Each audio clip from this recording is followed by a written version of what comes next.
27 centuries ago, a man stood up in a public square, probably somewhere in the hills around Samaria or Shechem, and he delivered an unpopular message. We don't know who his audience was or whether they listened attentively. We don't know when or how he came by his ideas, but his message has come down to us word for word. God is not interested in your sacrifices or your rituals, he said. All this fasting you're doing, it'll do you no good. What God really wants, what God really demands, pateach hartzubot resha, break the bonds of injustice. V'shalach ritzutzim chofshim, let the oppressed go free. V'chol mota tenateku, and release all who are enslaved. You may recognize these words, because 2,700 years after they were first spoken, we chanted them a few minutes ago as our haftarah. The speaker, of course, is the prophet Isaiah, and his message is very clear. Judaism is not only about what goes on in your sanctuary and around your Shabbat table. God also cares about the type of society that you create. In fact, ever since Isaiah uttered those words, social justice has been at the center of the way we Jews see the world. As Jews, we believe in society's capacity to be better, and we believe in our own responsibility to make it better. We believe that social issues are Jewish issues. That's why when I sat down to start writing for Yom Kippur, I knew that this year I needed to talk about race. It's a topic that's been in our newspapers day after day, both here in Canada and around the world. And Judaism has something to contribute to that conversation, because Judaism has a great deal to say about the ways that human beings should be created, should be treated. When Isaiah looked out over his society in the 8th century BCE, he saw a lot of good, and he also saw a lot that needed to change. Inequity, subjugation of the poor and the vulnerable, mistreatment of those who are less powerful. One of the reasons that his message still resonates so deeply is that we still see those problems around us. Like Isaiah, we live in a society with a lot of good. In fact, we live in maybe the most diverse society in the history of the world. Canada in 2020 is an incredible ethnic and cultural mosaic. And yet, our country also has a deep and complicated history of racial inequity. In Isaiah's words, we have yet to break the bonds of injustice. Now, in many of our minds, racism is first and foremost an American problem. After all, it's the streets of Louisville and Seattle and New York that are simmering this week. And yet, this is a Canadian issue as well. In Canada today, people of color have lower salaries, higher unemployment, and are more likely to be victims of violent hate crimes. In Canada today, 4 out of every 10 Indigenous children live in poverty. And a staggering 30% of all prisoners in our country are First Nations people. Canadians of color and Indigenous Canadians are regularly treated differently in the justice system and by social services and police, sometimes with tragic results. Yom Kippur is a time of cheshbon hanefesh, a time to take a personal accounting, to ask ourselves hard questions about our own actions and our own attitudes. The model of tshuva, of repentance or return, can aid us in addressing questions about race, because it's a model that calls for recognizing and describing a problem and then taking steps toward addressing it. And since a society is made up of its citizens, societal tshuva must begin with individual tshuva. That means that as our country and as our world grapple with race, we are also called to grapple with it ourselves. Now you may say, what's to grapple with? I'm not a racist. In fact, I think we all agree that racism is bad. If we were to take an informal poll right now, not one of us would vote against that statement. But the truth is that we all prejudge people based on what they look like. It's something that human beings do. If you really stop and think about it, can't you think of instances where your thinking or your actions were shaped by racial bias? Have you ever quietly switched sides of the street based on who was walking towards you? Have you ever chosen not to drive through certain neighborhoods? Have you ever referred to the peach crayon as skin color? To a certain extent, these are the ways that human beings think and act. So much so that the Muppets even have a song about it. In the Broadway show Avenue Q, two fuzzy, cutesy Muppets sing to each other the following words. I'm not going to sing it, but I'll invite you to go look it up afterwards. The words are, everyone's a little bit racist sometimes. Doesn't mean we go around committing hate crimes. Look around and you will find no one's really colorblind. Maybe it's a fact we all should face. Everyone makes judgments based on race. The Muppets really do have a way of boiling things down, don't they? Part of the human experience is that we feel more comfortable around people we perceive as being more like us. And we judge more harshly people we perceive as being different. In fact, two recent studies performed at OISE, the Ontario Institute for Studies in Education, have shown that this is even true in infants. One study demonstrated that 7-month-old babies were likely to associate sad music with the faces of people of a different race, and to associate happy music with faces of people of their own race. And a second study showed by watching the ways that the baby's eyes followed people's faces, showed that babies are more likely to trust someone who looks like them. Socialization of racial bias begins very, very early in life for all of us. That means it's not useful and it's not really true for any of us to say, I'm not a racist. It also means that any solution needs to take into account the fact that we all have implicit biases. The comedian Trevor Noah, who grew up in apartheid South Africa, puts it this way. He says, there's nothing wrong with seeing color. It's how you treat color that's important.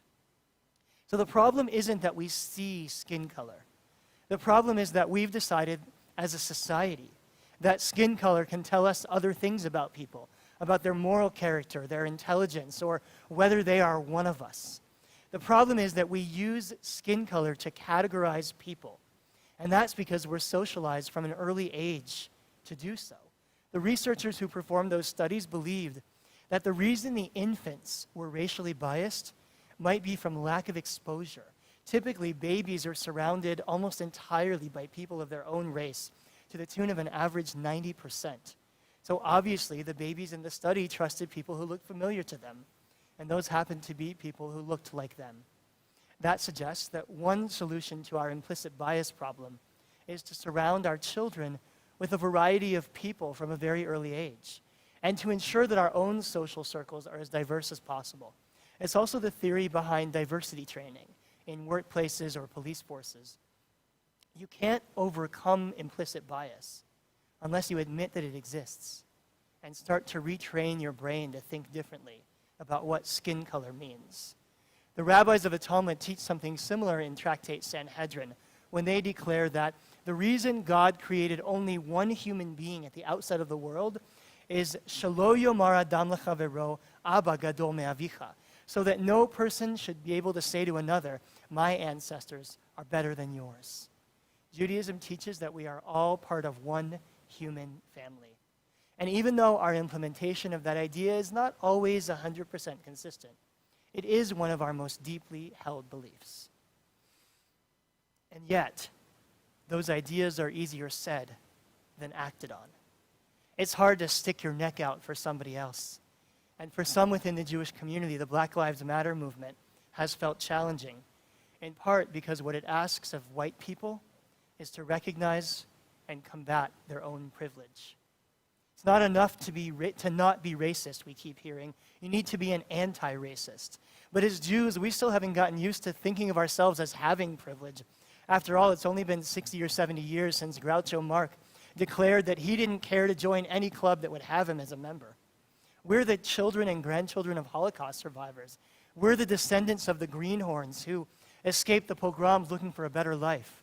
We're a people that's been persecuted throughout our history. How could we be the privileged? How could we be on the perpetrating side of a racial inequity? And here I want to turn to Rabbi Abraham Joshua Heschel, the great teacher and Jewish philosopher of the 20th century, who wrote a groundbreaking essay on religion and race in 1963, 6 decades ago. In it, he condemns what he calls the public humiliation of black people, and he laments his own role as a white person in the oppression of others. He writes, "Whether justified or not, I, the white man, have become in the eyes of others a symbol of arrogance and pretension without even intending it. So 60 years ago, Heschel, who himself had been plucked from the heart of Nazi Germany, recognized that in North America, his status had changed. That while in Europe he had been the oppressed, in North America, he was becoming the privileged. Now, not all Jews are white, and I'll get to that in a few minutes. But for those who are perceived as white people, the privilege that Heschel described has only grown in the last 6 decades. This is a community that's thriving in North America. And that means, in the words of Rabbi Gil Steinlauf, that with racism entrenched year after year, generation after generation, we must ask ourselves, what role do we play in that injustice? That doesn't mean, by the way, that we don't have to worry about anti-Semitism. As Jews, we are still vulnerable to hate and to violent actions. We've seen that all too clearly in the last couple of years. We have to be vigilant about combating anti-Semitism on all levels. But at the same time, we need to recognize that the Jewish community has benefited from privilege. In fact, what we are is an incredible example of how an outsider group can be accepted and can thrive in North America when society decides to invite them in.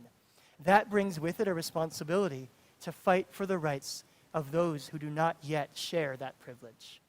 And that's true even within the Jewish community. It needs to be reiterated that not all Jews are white Ashkenazi Europeans. That's always been true, since, of course, Jews hail from the 4 corners of the earth. But in the 21st century, it's more true than ever. According to a recent UJA study, between 12 and 15% of Jews in North America are people of color. That's 1 out of every 7 members of our community. Despite that, a lot of us still default to thinking of what's called Ashkenormative, European, Yiddish, bagels and lox, Ashkenormative, as being how Jews are supposed to look and speak and live. That's our own internal racism problem. Jews of color are telling us that they are regularly faced with people questioning their Jewishness or assuming they're in the wrong place.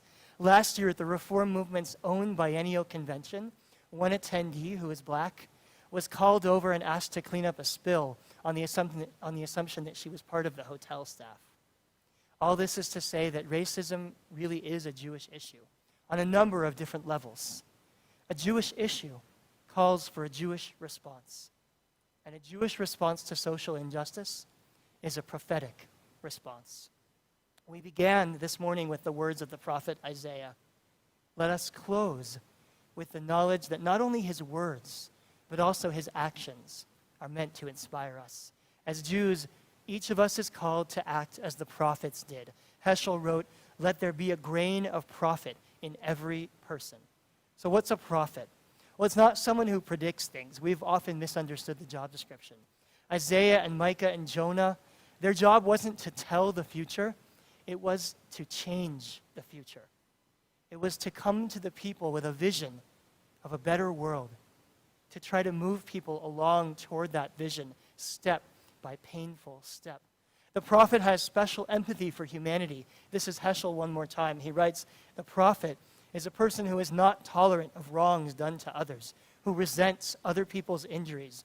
As Jews, we are called not only to act justly, but to go out and actively work to eradicate injustice wherever it may be found, in the streets of our cities, in the halls of our government, in our schools and our sanctuaries, and in our own brains. Break the bonds of injustice, says Isaiah. Do not stop until the vision before your eyes matches the vision in your hearts. We live in an imperfect world, but we have a vision of the world as it should be. A place where differences are celebrated. A place where equal access is a reality, where the blessings of education and healthcare and protection under the law are shared by all. A place where everyone is treated as an expression of God's image. It's a long road from here to there. But as Ruth Bader Ginsburg taught, real change, enduring change, happens one step at a time. On this Day of Atonement, may we ask ourselves the hard questions. And may we challenge ourselves to reshape our own lives and our own souls according to our vision of justice. May we commit to be mouthpieces for justice in the world around us, never afraid to speak up for what's right. And like a lonely prophet on a hilltop long ago, may we always believe in our capacity and society's capacity for tikkun, for repair and renewal. Amen.